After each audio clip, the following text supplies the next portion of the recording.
อัปเดตชีวิต2ปีหลังสูญเสียสัตว์เลี้ยงไปนะคะณตอนนั้นก็เคารพการตัดสินใจเขาแหละถ้าเขาจะไปก็ไม่เป็นไรอะไรเงี้ยถ้าเราไม่จับเขาขึ้นมาทั้งเราและแมวจะโดนรถใหญ่ชนไปด้วยกันแน่ๆทุกครั้งเวลาการสูญเสียมันก็จะเป็นวันธรรมดาวันหนึ่งที่มันไม่มีสัญญาณอะไรบอกเหมือนกันเราไม่เคยคิดแล้วก็ทำใจเลยว่า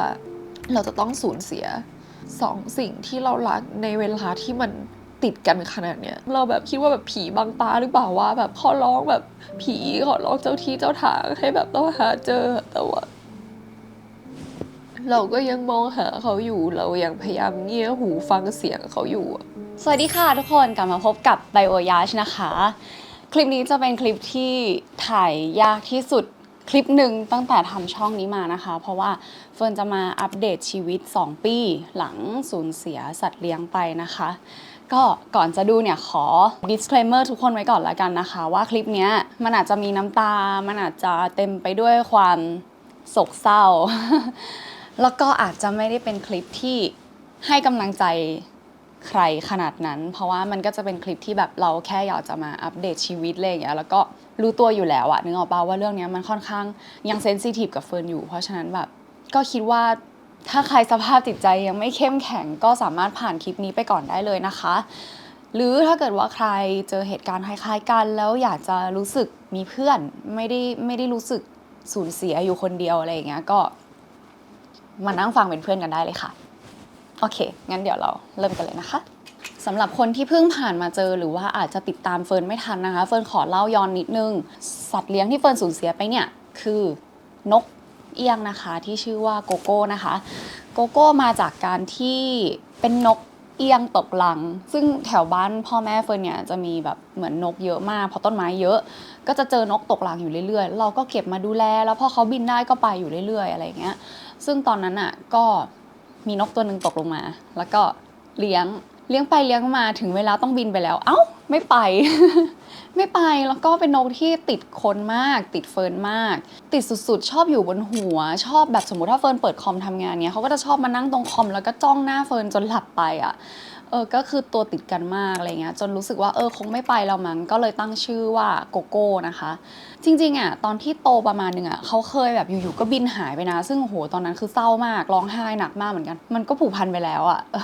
แล้วก็คิดว่าคงไม่ได้เจอกันอีกแล้วอะไรเงี้ยแล้วผ่านไปประมาณแบบ2-3 วันอยู่ๆเขาก็บินกลับมาแล้วก็แบบบ่นแบบเจ๊แบบเยอะมากเลยค่ะมันคือความรู้สึกแบบ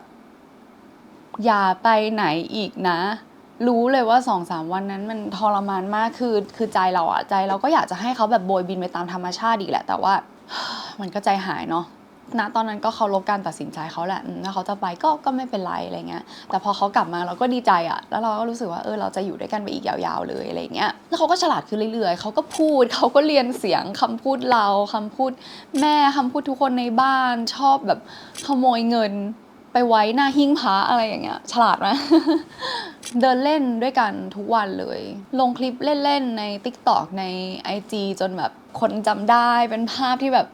เด็กผู้หญิงที่มีนกสีดำบนหัวอะไรเงี้ยจนวันที่โกโก้จากไปก็คือเป็นวันธรรมดามากๆวันหนึ่งค่ะที่ไปเดินเล่นรอบหมู่บ้านด้วยกันเกาะอยู่บนหัวแล้วก็บินไปเกาะที่รถคันหนึ่งซึ่งเราก็แบบพูดว่าแบบโกโก้กลับมาโกโก้แต่ว่ามันก็เรื่องปกตินึกออกปะอยู่ๆอ่ะมันก็มีแมวที่ไหนไม่รู้อ่ะกระโดดแล้วก็แบบฟึบซึ่งตอนนั้นอ่ะเราก็คิดว่านกเราคงหนีได้แหละแต่ว่าใจมันก็ใจเสียไปแล้วใช่ไหมแล้วเราก็วิ่งไปแล้วเราก็พยายามเรียกโกโก้โกโก้โกโก้โกโก้แบบไม่มีเสียงตอบรับอ่ะเรารู้จักนกเราดีว่าปกติแล้วอ่ะถ้ารู้ว่าเรามาแล้วอ่ะเราอยู่ตรงนั้นแล้วอ่ะเขาก็จะบินกลับมาเกาะหัวเราแล้วก็ร้องแบบฟ้องอ่ะแบบแจ๊ดแจ๊ดแจ๊ดแจ๊ดเหมือนเดิมอะไรเงี้ยแต่ครั้งนี้มันไม่มีอ่ะเราก็เริ่มใจเสียละแล้วอะไรก็ไม่รู้เหมือนกันที่บอกให้เราก้มลงดูใต้รถสิ่งที่เราเห็นก็คือโกโก้ที่ขาชี้ฟ้าอยู่นะตอนนั้นเราก็คิดว่าโก้ตายแล้วเราก็เลยตะโกนเรียกเจ้าของบ้านว่าแบบเปิดบ้านให้หน่อยอะไรอย่างเงี้ยจำได้เลยว่าวินาทีนั้นคือขามันแบบมันซุดลงไปแบบกองกับพื้นอะมันเหมือนเวลาที่เราดูละครอะ แล้วขามันสุดคือมันสุดจริงๆพอเจ้าของเขามาเปิดรั้วแล้วแบบเราไปหยิบโกโก้มาปรากฏว่าเขาไม่มีเลือดเลยแล้วก็เขายังหายใจอยู่เราก็เลยรีบวิ่งกลับบ้านให้เร็วที่สุดเพื่อที่จะไปหาหมอเรามี2 ทางเลือกเนาะตอนนั้นก็คือหาหมอที่ใกล้ๆบ้านรถไม่ติดแน่นอนแต่ว่าไม่มีหมอเฉพาะทางกับต้องไปไกลหน่อยรถติดมากแต่มีหมอเฉพาะทางเกี่ยวกับนกมันเป็นวินาทีที่เลือกยากที่สุดเลยแต่ว่าสุดท้ายแล้วเราเลือกที่ไกลนะเพราะเราคิดว่าถ้าเราไปที่ใกล้เราไม่สามารถรักษาได้แล้วเราก็ต้องย้ายที่อยู่ดีมันก็จะยากมากเราไม่รู้เหมือนกันว่ามันเป็นความคิดที่ผิดหรือเปล่าเพราะว่าโกโก้ค่อยๆแข็งตัวลงบนมือเรากว่าที่จะไปถึงคลินิกเราก็รู้ว่าเขาไม่อยู่ตรงนั้นแล้วอะไรอย่างเงี้ยค่ะจริงๆมันละเอียดกว่านี้นะถ้าใครอยากย้อนกลับไปดูก็ย้อนกลับไปดูได้นะคะแต่จนบัดเนี้ยเฟิร์นยังไม่กล้าย้อนกลับไปดูเลยค่ะเดือนกว่าๆหลังจากนั้นแมวที่เฟิร์นก็รักมากๆพออยู่กับเฟิร์นมาตั้งแต่มหาลัยก็เดินหายไปจากบ้านแล้วก็ไม่กลับมาอีกเลยแมวตัวนั้นชื่อว่าพี่เสือใบค่ะเวลาเกิดอะไรนี่เฟิร์นเกิดยาวมากเลยเนาะแต่ว่าจริงๆแล้วคลิปเฟิร์นเกือบทุกคลิปจะมีไทม์สแตมป์อยู่นะคะท่อนไหนที่แบบไม่ได้อยากแบบย้อนหรืออยากฟังก็อาจจะกดข้ามไปช่วงต่อไปได้เลยเนาะดูวินาทีแล้วกดข้ามไปเองเลยก็ได้นะคะเพราะว่าเดี๋ยวเฟิร์นจะขอพูดถึงเสือใบอีกสักหน่อยเสือใบเป็นแมวที่เฟิร์นไม่ได้เลี้ยงตั้งแต่เด็กแต่ว่ามันมีอยู่วันนึงที่เฟิร์นขับรถกลับจากมหาลัยแล้วก็รถคันข้างหน้าชนแมวแล้วเราก็เห็นแมวแบบคลานออกจากใต้รถแล้วก็แบบไปอยู่เกาะกลางถนนนะซึ่งจริงๆตอนนั้นมันเป็นแบบช่วงประมาณแบบ3-4 ทุ่มณถนนคลองหลวงที่รถใหญ่เยอะมากแต่ว่าเราไม่สามารถที่จะแบบแมวโดนชนเหรอแล้วก็ไปต่อได้เราก็เลยแบบจอดข้างถนนแล้วก็เดินข้ามไปเพื่อที่จะช่วยแมวแต่ว่าเราไม่เคยเลี้ยงแมวมาก่อนเราเดาใจแมวไม่เป็นเรากลัวว่าแบบจะโดนกัดหรืออะไรหรือเปล่าอะไรอย่างเงี้ยแล้วแมวมันก็กระดึ๊บหนีไปเรื่อยๆจนแบบถ้าเราไม่จับเขาขึ้นมาทั้งเราและแมวจะโดนรถใหญ่ชนไปด้วยกันแน่ๆเราก็เลยตัดสินใจแบบเอาวะแบบกัดก็กัดแต่แบบมันต้องช่วยแล้วนะจุดนั้นอะไรเงี้ยตอนแรกหมอก็บอกว่าเขาจะเดินไม่ได้อีกเลยนะ2 ขาหลังเขาจะขับถ่ายทั้งฉี่ทั้งอึเองไม่ได้อีกเลยแต่ว่าเราก็เลี้ยงจนปาฏิหาริย์มันเกิดขึ้นแล้วเขาก็สู้มากๆด้วยจนเขาสามารถที่จะแบบใช้ชีวิตแบบแมวปกติสามารถที่จะปีนป่ายสามารถที่จะทำทุกอย่างเองได้เหมือนแมวธรรมดาเขาเก่งมากแล้วเราก็อยู่ด้วยกันมาเรื่อยๆเรานอนด้วยกันเกือบทุกคืนแล้วหลังจากสูญเสียโก้ไปเราไม่เคยคิดแล้วก็ทำใจเลยว่าเราจะต้องสูญเสีย2 สิ่งที่เรารักในเวลาที่มันติดกันขนาดเนี้ยเรายังทำใจกับการสูญเสียแรกไม่ได้เลยทุกครั้งเวลาการสูญเสียมันก็จะเป็นวันธรรมดาวันหนึ่งที่มันไม่มีสัญญาณอะไรบอกเหมือนกันเสือใบจะเดินออกนอกบ้านทุกเช้าชมนกชมไม้พอใจแล้วก็กลับเข้ามาบ้านตอนแดดเริ่มร้อนวันนั้นเสือใบเดินออกจากบ้านเราเองก็ออกจากบ้านไปเจอเพื่อนจนบ่ายแก่ๆครอบครัวของเราบอกว่าเสือใบยังไม่กลับบ้านเลยนะตอนนั้นเรายังไม่เอะใจเลยทุกคนเพราะว่าเสือใบกลับมาทุกครั้งพอเริ่มดึกแล้วเราก็แบบเฮ้ยอันเนี้ยผิดปกติแล้วจริงๆว่ะเราใช้เวลาทุกวันในการตามหาเสือใบทุกที่ในบ้านทุกหลังถามทุกคนเปิดกล้องวงจรปิดของหมู่บ้านดูแบบไม่รู้กี่10 ตัวละเอียดดูแบบทุกวินาทีแต่ว่าเราหาไม่เจอค่อนข้างเป็นระยะเวลาที่ยาวนานมากที่เราเดินออกตามหาตั้งแต่เช้าจนถึงแบบเที่ยงคืนด้วยความหวังว่าเราจะเจอแล้วเราก็กลับบ้านมาด้วยความผิดหวังทุกครั้งเลยพ่อแม่เราก็เสียใจทุกคนเสียใจหมดเลยจนแบบวันที่เราหยุดค้นหามันคือวันที่เรารู้ว่าสภาพจิตใจทุกคนมันรับเรื่องนี้ไม่ได้อีกต่อไปแล้วกับการที่แบบจะต้องออกบ้านด้วยความรู้สึกว่ามีหวังแล้วก็กลับมาด้วยความรู้สึกผิดหวังติดกันรู้ป่ะเราเป็นคนกลัวผีมากเลยแต่ว่าบ้านล้างทุกหลังในหมู่บ้านนั้นเราแบบเข้าไปหาหมดเลยนะเว้ยตอนดึกตอนดื่นเราก็ปีนเข้าไปหาในบ้านล้างเราแบบคิดว่าแบบผีบังตาหรือเปล่าว่าแบบขอร้องแบบผีขอร้องเจ้าที่เจ้าทางให้แบบต้องหาเจอแต่ว่าจนถึงบัดเนี้ยเราก็ยังไม่เคยเจอเลยเราไม่รู้ว่าเขายังอยู่บนโลกนี้หรือเปล่าหรือว่าเขาไม่อยู่แล้ว แต่เรายอมรับว่าผ่านมา2 ปีอะเราก็ยังมองหาเขาอยู่เรายังพยายามเงี่ยหูฟังเสียงเขาอยู่ถ้าถามเรานะการสูญเสีย2 อย่างระหว่างอะไรที่เรารู้ว่าเขาจากโลกนี้ไปแล้วกับอีกแบบหนึ่งคือเราไม่รู้เลยว่าเขาอยู่ที่ไหนเป็นตายร้ายดียังไงเราคิดว่าแบบหลังมันทรมานกว่าเพราะว่ามันไม่จบไม่สิ้นความรู้สึกมันจะยังอยู่ตรงนี้ความรู้สึกว่าเราไม่รู้เลยว่ามันเกิดอะไรขึ้นมันจะยังอยู่ตรงเนี้ยอย่างหนึ่งมันแบบโอเคมันทรมานแต่ว่ามันได้เห็นแล้วมันก็เข้าใจความเป็นไปของแบบโลกใบนี้เกิดแก่เจ็บตายอะไรอย่างเงี้ยแต่การที่ไม่รู้อะไรเลยมันทรมานกว่ามากเลยค่ะคือจะบอกว่าหลังจากที่ลงคลิปโกโก้ไปมันมีหลายๆคนมากๆเลยเนาะที่ปลอบใจได้ดีมากๆเขาไม่ได้ทำให้โลกหลังความตายมันเป็นเรื่องที่น่ากลัวเขาบอกว่ามันคือแบบดาวสัตว์เลี้ยงอะไรอย่างเงี้ยที่แบบสัตว์เลี้ยงทุกตัวของทุกคนก็จะไปอยู่รวมกันตรงนั้นแล้วเขาก็จะมีเพื่อนเยอะมากๆเราก็จะคิดว่าเสือใบอาจจะคิดถึงโกโก้แล้วก็ตามไปดูแลโกโก้แล้วก็ได้มั้งเขาอาจจะยังรักกันดีอยู่บนนั้นเลยเพราะว่าเสือใบเป็นแมวที่แบบใจดีที่สุดยอมให้โกโก้แบบขึ้นขี่หลังหรืออะไรโดยที่แบบไม่เคยทำร้ายน้องเลยอะไรอย่างเงี้ยตอนนี้เขาอาจจะมีความสุขอยู่บนดาวแมวแล้วก็ได้แล้วก็มีอีกหลายคอมเมนต์เลยนะคะที่ให้กำลังใจได้ดีคือสมมติว่าถ้าเกิดว่าใครสูญเสียสัตว์เลี้ยงก็ลองนั่งอ่านคอมเมนต์นั้นดูได้นะจะมีหลายๆคอมเมนต์ที่พบกับความสูญเสียเหมือนกันแล้วก็ผ่านมาเจอคลิปนั้นเหมือนเฟิร์นยังได้รับคอมเมนต์อยู่เรื่อยๆเลยหลายๆครั้งคนจะรู้สึกผิดกับการที่สูญเสียสัตว์เลี้ยงอาจจะเพราะแบบประมาทหรือคิดว่าตัวเองดูแลไม่ดีพอหรืออะไรอย่างเงี้ยซึ่งเฟิร์นเข้าใจความรู้สึกนั้นดีมากๆเพราะว่าตัวเฟิร์นเองก็โทษตัวเองตลอดเลยค่ะหลังจากที่สูญเสียทั้ง2 ตัวไปอะไรอย่างเงี้ย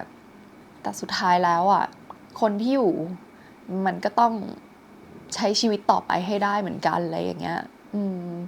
แน่นอนว่ามันอาจจะไม่ได้ง่ายนะกับการที่จะไม่รู้สึกผิด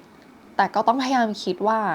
ณตอนที่เขาอยู่เราดูแลเขาดีมากที่สุดแล้วจริงๆอันนี้สำหรับเฟิร์นนะเฟิร์นมั่นใจว่าตอนที่เขาอยู่เฟิร์นให้ความรักได้ดีมากแล้วอย่างเสือใบอย่างเงี้ยถ้าเกิดว่าเฟิร์นไม่เก็บมาช่วยณตอนนั้นเขาก็อาจจะโดนรถ10 ล้อเหยียบแล้วก็สิ้นอายุขัยไปตั้งแต่แบบ10 กว่าปีที่แล้วก็ได้หรือว่าโกโก้เองถ้าเกิดว่าเฟิร์นดูแลไม่ดีจริงนกตกรังไม่ได้ดูแลง่ายนะทุกคนก็รู้ว่ามันตายง่ายมากแต่ว่าเฟิร์นก็ดูแลจนเขามีชีวิตได้อีก2 ปีอย่างมีความสุขและได้รับความรักแบบเต็มเปี่ยมมากๆเพราะฉะนั้นเฟิร์นก็คิดว่าเฟิร์นดูแลดีมากๆแล้วอะไรเงี้ยแบบสุดท้ายแล้วทุกสิ่งทุกอย่างมันก็จะต้องมีอายุขัยมันไม่มีอะไรที่อยู่จีรังยั่งยืนมันจะต้องจากกันไปในวันหนึ่งไม่ว่าจะจากเป็นหรือจากตายอยู่ดีมันก็แค่วันนี้มาถึงแล้วเราก็แค่ไม่รู้ว่าวันนี้จะมาถึงแต่มันก็มาถึงแล้วถ้าเชื่อในเรื่องของชาติหน้าแล้วชาติหน้ามีจริงเขาอาจจะได้เกิดมาในภพภูมิที่มันดีกว่านี้มากๆก็ได้เพราะว่าโกโก้สร้างเสียงหัวเราะแล้วก็สร้างความสุขให้คนจำนวนแบบเยอะมากๆมันอาจจะเป็นบุญของเขาที่ทำให้เขาหมดอายุขัยในร่างนี้แล้วก็ไปเกิดใหม่ในสักร่างหนึ่งที่อาจจะแค่แบบไม่เหมือนเดิมอะไรอย่างเงี้ยแล้วก็คำถามหนึ่งที่เฟิร์นได้รับบ่อยมากๆเลยนะคะก็คือเราจะเสียใจไปอีกนานแค่ไหนนะคะจะบอกว่าจริงๆแล้วมันก็เป็นเรื่องที่แล้วแต่คนอย่างเฟิร์นอย่างเงี้ยวันแรกๆคือหนักมากคือเฟิร์นเป็นซึมเศร้าอยู่แล้วแต่พอแบบเจอเรื่องนี้มันเหมือนแบบมันกลับมาดิ่งมากๆอะไรอย่างเงี้ยค่ะมันรู้สึกว่าแบบมันเหมือนมันมีบับเบิ้ลสีเทาแล้วก็ฝนที่แบบตกอยู่บนหัวเฟิร์นตลอดเวลาอะไรอย่างเงี้ยแล้วพอมาเจอเรื่องเสือใบมันก็เหมือนแบบพังแล้วพังอีกแต่ถามว่าความเสียใจมันหายไปเมื่อไหร่หรอแล้วแต่คนนะแต่อันนี้เฟิร์นตอบในฐานะเฟิร์นละกันเฟิร์นรู้สึกว่าความเสียใจมันไม่เคยหายไปเลยค่ะแต่แค่เราจะร้องไห้น้อยลงจากที่เราร้องไห้ทุกวันวันละหลายๆรอบมันก็อาจจะเหลือร้องไห้ทุกวันวันละครั้งแล้วมันก็ใช้ชีวิตของเราต่อไปเรื่อยๆจนรู้ตัวอีกทีเราก็อาจจะร้องไห้อาทิตย์ละครั้งหรือร้องไห้เวลาที่ต้องเดินผ่านสถานที่หรือสิ่งของที่มีความทรงจำรู้ตัวอีกทีก็อาจจะร้องไห้แค่เดือนละครั้งหรือว่าร้องไห้เวลาที่เห็นอะไรแล้วมันมาสะกิดแล้วมันนึกถึงอะไรอย่างเงี้ยสำหรับเฟิร์นมันไม่เคยหายไปมันแค่น้อยลงอะไรเงี้ยเนี่ยสุดท้ายแล้วพอเฟิร์นต้องมาพูดถึงเฟิร์นก็ ยังเสียใจแล้วก็ยังร้องไห้อยู่มันอาจจะไม่ได้เกิดจากความแบบเสียใจแบบขนาดนั้นแล้วแต่ว่ามันคือความคิดถึงถึงบอกว่ามันก็จะดีขึ้นโดยที่เราก็ไม่รู้ตัวเหมือนกันว่ามันเมื่อไหร่เราก็มีหน้าที่แค่ใช้ชีวิตเราก็ไม่ต้องไปคิดว่าแบบนานแล้วนะนี่มันเดือนนึงแล้วนี่มัน2 เดือนแล้วนี่มัน3 เดือนแล้วเมื่อไหร่จะดีขึ้นสักทีใช้ชีวิตต่อไปแล้ววันหนึ่งมองย้อนกลับมาก็จะรู้สึกตัวว่าเราร้องไห้ล่าสุดกับเรื่องนี้ก็นานมาแล้วเนาะอะไรอย่างเงี้ยดูสินี่คือขนของโกโก้ที่เฟิร์นเก็บไว้หลังมือถือแล้วก็พกไปด้วยทุกที่มันคือแบบอะไรที่เรารู้ว่านี่คือวินาทีสุดท้ายเราจะบอกลากันนะอย่างน้อยเฟิร์นก็จะได้เก็บขนของเขาไว้พกไว้แล้วก็รู้สึกว่าเขาก็ยังไปกับเราได้ทุกที่อะไรอย่างเงี้ยอันนี้นะคะเป็นสร้อยคอที่เฟิร์นแบบตัดขนโกโก้นะคะแล้วก็เอาไปส่งให้ร้านเจมอรี่นะคะให้ทำเป็นจี้เฟิร์นไม่แน่ใจแบบวิธีการที่จะเล่าได้เป๊ะขนาดนั้นนะว่าเขาแบบเอาไปทำยังไงแต่มันเป็นกระบวนการทางวิทยาศาสตร์ที่เอาแบบจะขนจะเล็บหรือจะอะไรก็ได้ของแบบคนหรือว่าสัตว์ที่แบบเรารักอาจจะยังมีชีวิตอยู่ก็ได้นะหรือว่าอาจจะเสียไปแล้วเราอยากจะได้แบบเป็นเครื่องประดับต่างหน้าอะไรอย่างเงี้ยก็ไปทำเป็นเครื่องประดับได้จริงๆทำได้ทั้งสร้อยทั้งต่างหูแล้วก็เลือกสีเลือกแบบได้ด้วยแต่เดี๋ยวขอบอกก่อนว่าเนี้ยเฟิร์นไม่ได้โฆษณาอะไรเลยนะแต่ว่าคือเฟิร์นรู้สึกว่าสิ่งนี้มันค่อนข้างเป็นอะไรที่เป็นที่พึ่งทางใจมากๆเลยสำหรับคนที่แบบสูญเสียให้รู้สึกว่าเขายังไม่ได้ไปไหนเขายังแบบอยู่ตรงนี้เฟิร์นยังเก็บขนโกโก้ไว้1 เส้นหลังเครื่องโทรศัพท์ตรงนี้ที่เขาจะอยู่กับเราตลอดเฟิร์นมีสร้อยคอที่ทำจากขนโกโก้เหมือนกันที่เขาก็จะอยู่กับเฟิร์นตลอดเพราะฉะนั้นพูดถึงเรื่องโกโก้เฟิร์นเฮิร์ตนะแต่ว่าก็มันยังรู้สึกว่าเขาอยู่ตรงนี้แต่สิ่งที่เฟิร์นเฮิร์ตที่สุดคือเสือใบนี่แหละเพราะว่ามันไม่มีอะไรดูต่างหน้าเลยก่อนถ่ายคลิปเนี้ยเฟิร์นแบบกลับไปดูรูปโกโก้รูปเสือใบแล้วเฟิร์นก็ร้องหนักมากๆไปแล้วรอบนึงนี่ดีนะที่แบบเหมือนปล่อยออกไปแล้วก๊อกนึงวันนี้ก็เลยอาจจะแบบว่าพอจะควบคุมสติตัวเองได้อยู่ ไหนๆก็สูญเสียนกไปจากการที่นกช็อกแล้วก็ขอแบบมาเล่าให้ทุกคนฟังนะคะตรงนี้เผื่อว่าจะมีใครที่แบบเจอเหตุการณ์เหมือนเฟิร์นจะได้รับมือได้ดีกว่าที่เฟิร์นรับมือเนาะคือการที่นกตัวแข็งขาชี้ฟ้าเนี่ยแล้วถ้าเราดูแล้วเขาไม่ได้มีบาดแผลภายนอกมันอาจจะเกิดจากอาการช็อกได้นะคะสิ่งที่เราควรทำคือนวดเขาค่ะนวดเขาเบาๆแล้วก็ต้องพยายามไม่ฟูมฟายเหมือนเวลาเราเห็นคนช็อกถ้าเราไปฟูมฟายใส่เขา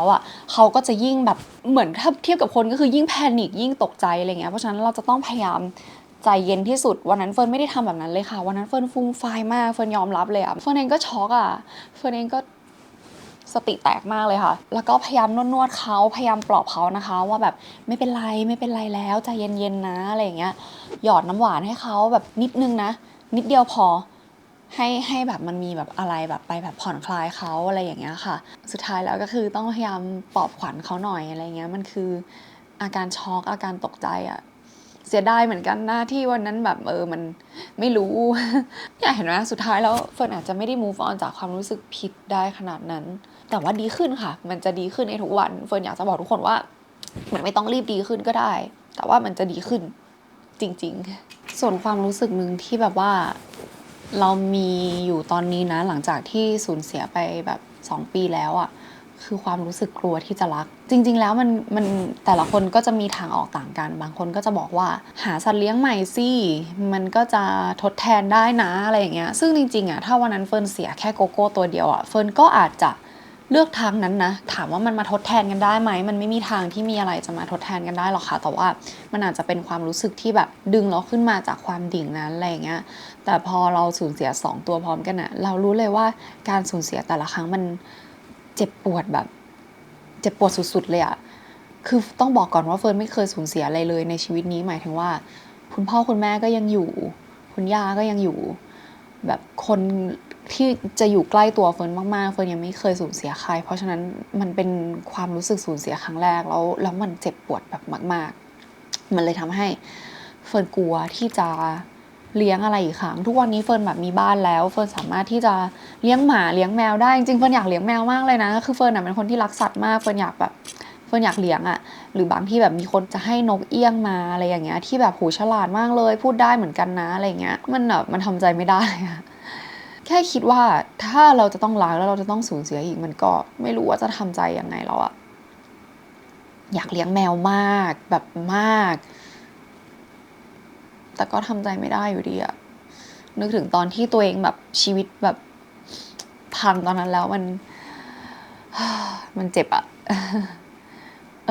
ลองคอมเมนต์กันเข้ามาก็ได้นะว่าแบบแต่ละคนคิดยังไงกับเรื่องนี้บ้างแบบคนแก้ปัญหายังไงเฟิร์นว่ามันน่าจะมีคนที่แก้ปัญหาโดยการแบบเลี้ยงสิ่งใหม่หรือตัวใหม่อะไรเงี้ยเฟิร์นอยากรู้เหมือนกันว่าคนที่เลือกที่จะแก้แบบนั้นอะมันเป็นยังไงต่อมันช่วยไหมมันดีขึ้นไหมหรือมันเป็นยังไงอะไรเงี้ยอยากฟังเผื่อว่าแบบจะทำใจได้แล้วก็เปลี่ยนใจเลี้ยงอะไรอีกครั้งอะไรเงี้ยแล้วก็อันนี้ก็จะเล่าให้ฟังอาจจะไม่ได้เกี่ยวกับแบบการสูญเสียสัตว์เลี้ยงโดยตรงแต่จะเล่าให้ฟังว่าคลิปที่สูญเสียโกโก้อะคือแบบว่าพอมันแมสมามันก็จะแบบมีคอมเมนต์ที่หลากหลายใช่ปะแล้วมันมีคอมเมนต์หนึ่งที่แบบโคตรใจร้ายเลยเขาแบบเม้นประมาณว่าแบบปลอมร้องไห้แบบปลอมแบบอะไรอย่างเงี้ยซึ่งนึกออกว่าในความรู้สึกของคนที่กำลังแบบเสียใจมากพังมากอะไรเงี้ยมันก็ค่อนข้างโหดร้ายกับความรู้สึกเหมือนกันนะ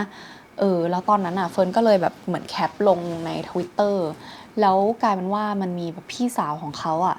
มาเห็นแล้วก็แบบเห็นว่าแบบอ้าวนั่นมันน้องเขาหนีอะไรเงี้ยเขาก็เลยแบบทักมาขอโทษเราก็เลยบอกว่าเราขอคุยกับน้องแล้วสิ่งที่ช็อกมากๆคือน้องเขาอายุแค่8 ขวบอะคือไม่ถึง10 ขวบอะไรเงี้ยแล้วทางบ้านเขาก็ตกใจมากว่าแบบเฮ้ยทำไมแบบลูกหรือหลานของเขาถึงไปคอมเมนต์อย่างนี้อะไรอย่างเงี้ยเขาไม่เคยรู้เลยเราอะขอคุยกับน้องเขาแล้วขอให้น้องเขาขอโทษเราด้วยตัวเองเราไม่ได้ถือโทษโกรธขนาดนั้นแต่เราก็อยากให้แบบคนที่ทำอะมาขอโทษด้วยตัวเองเพราะว่ามันคือแบบคือเราเองก็ช็อกเหมือนกันเราก็ไม่คิดว่าคนที่จะมาคอมเมนต์แบบนั้นนะเป็นเด็กที่ไม่ถึง10 ขวบอะแต่สิ่งที่แบบเราต้องการคือเราต้องการให้เด็กรู้ว่าการที่คุณทำอะไรคุณก็จะต้องรับผิดชอบการกระทำด้วยตัวเองแล้วเมื่อกี้เฟิร์นก็เลยแบบไปนั่งอ่านแบบคอมเมนต์ในคลิปโกโก้อีกรอบเพราะเฟิร์นกำลังคิดอยู่ว่าแบบเฟิร์นจะพูดอะไรกับทุกคนดีตอนนี้อะไรเงี้ยก็กลายเป็นว่าจริงๆแบบเจออีกหลายคอมเมนต์เหมือนกันนะแบบปลอมค่ะ หรือแบบสมน้ำหน้าอะไรอย่างเงี้ยมันแบบมันใจร้ายมากเลยอะเฟิร์นก็อยากจะบอกว่าเวลาที่จะคอมเมนต์อะไรอะคิดถึงใจคนอื่นหน่อยมันไม่ใช่ทุกคนที่จะสภาพจิตใจแข็งแรงอะนึกออกปะวันนั้นน่ะที่เฟิร์นอ่านคอมเมนต์เฟิร์นพังมากเลยนะแค่เสียใจกับการสูญเสียสัตว์เลี้ยงมันก็มากพอแล้วอะทำไมเราจะต้องมาโดนคอมเมนต์แบบนี้อีกอะไรเงี้ยแม้แต่ตอนนี้ที่อ่านเฟิร์นก็ยอมรับว่ามันก็อาจจะแบบจึกอยู่เหมือนกันแต่ว่าโอเคมันก็เข้มแข็งมากกว่าวันนั้นแล้วแต่เฟิร์นไม่อยากให้ใครต้องมาโดนแบบนี้อะก็อย่างที่บอกเนาะว่าคลิปเนี้ยเฟิร์นอาจจะไม่ได้ให้ประโยชน์หรือว่าสาระอะไรกับคนดูเลยนะคะไม่ได้ปลอบใจใครได้มากขนาดนั้นเพราะว่าตัวเองก็ยังไม่ได้ move on ได้ขนาดนั้นใครอยากจะปลอบใจเฟิร์นก็คอมเมนต์ไว้ได้นะคงไม่ได้ปลอบใจแค่เฟิร์นเพราะว่าคงมีหลายๆคนที่จะผ่านเข้ามาดูมาอ่านคอมเมนต์ของคุณที่กำลังจะพิมพ์ปลอบใจเราแล้วก็น่าจะได้กำลังใจกลับไปนะคะ